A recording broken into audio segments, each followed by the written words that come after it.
Alright, so let's begin. First, in the mail that have been sent to you, you'll be given two options. If you click on the link, you'll be given to a new browser, or if you want to download the app, this is the second option.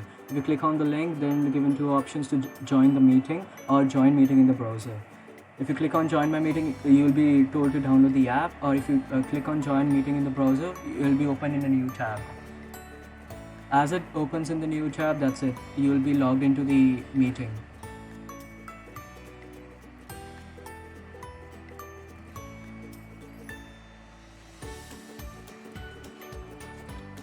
Now coming to the option of downloading the app, if you click on that link, it'll take you to a new page which will be downloading the setup folder as shown over there.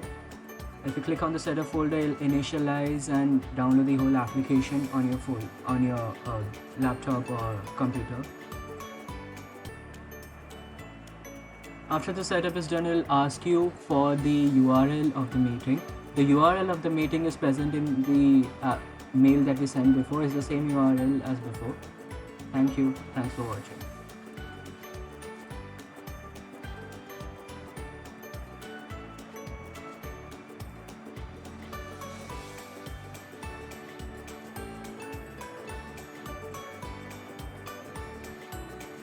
And that's about it.